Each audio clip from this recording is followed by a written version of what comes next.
So how much leeway did you have in fleshing out the character Thanos? More than I thought I'd have, because when I got into this, I didn't really know what to expect beyond what Ruffalo had told me, because he's been a friend for a long time. So I called him and I was like, what is this whole thing, and what is it? Is it all mocap, or is it a rendition? You know, so I was really kind of in the dark. And what it reminded me of was just kind of like a, New York City, Lower East Side black box theater. And it was full, so left to your own imagination. And then the Russos coming in and having like Godfather references, or, Goodfellow references and all that. It was great. I just got it. It just got really comfortable for me. And so we were able to riff a little bit. We were able to, I think it developed differently than what we all had imagined in the beginning, them much more than me. And what we came up with was, I think all of our input. And as an actor, such an amazing character, what did you want to bring to the character? I have nothing I ever want to bring. I just want to do justice to the story and to the character. And I know that there's a lot of anticipation around this character, and there's a lot of, is he going to get it right? I don't really feel any of that stuff. Once I get into it, I know things kind of, they become the trajectory of figuring out a character. It kind of has its own life. So I just try and follow that, to whatever's happening day after day. The natural path, right? The natural path. My intentions, I want to make sure he's this, or I want to make sure. I never had that. No. Over the years, we've seen snippets of Thanos. Like, you get a little tease. All of a sudden, now it's going to be wide open Thanos. What do you think, audience? 2 hours and 36 minutes of Thanos. Yeah. What do you think audience is going to get? I don't know, man. I know they're going to get a ride. Having not seen it before, having seen snippets beyond what everybody else has seen, I think it's pretty spectacular what I've seen. I think that's what Ruffalo had told me.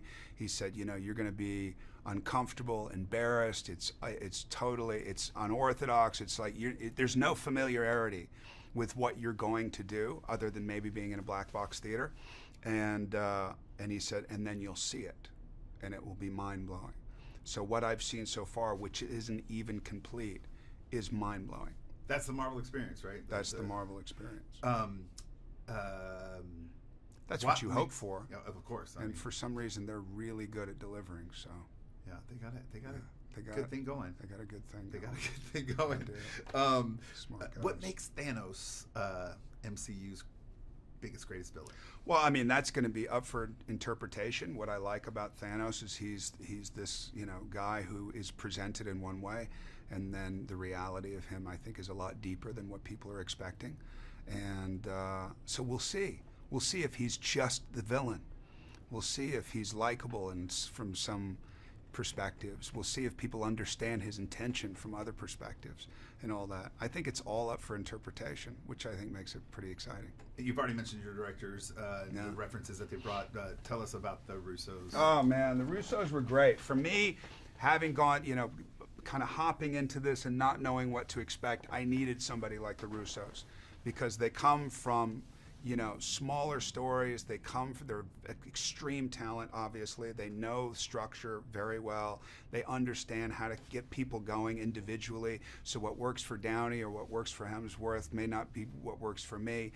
Or maybe it does. I just got it. I don't know if I got it the most, but when they would bring up references, it just snapped me right into this place that worked, at least what I think worked for me. I hope it works in the movie.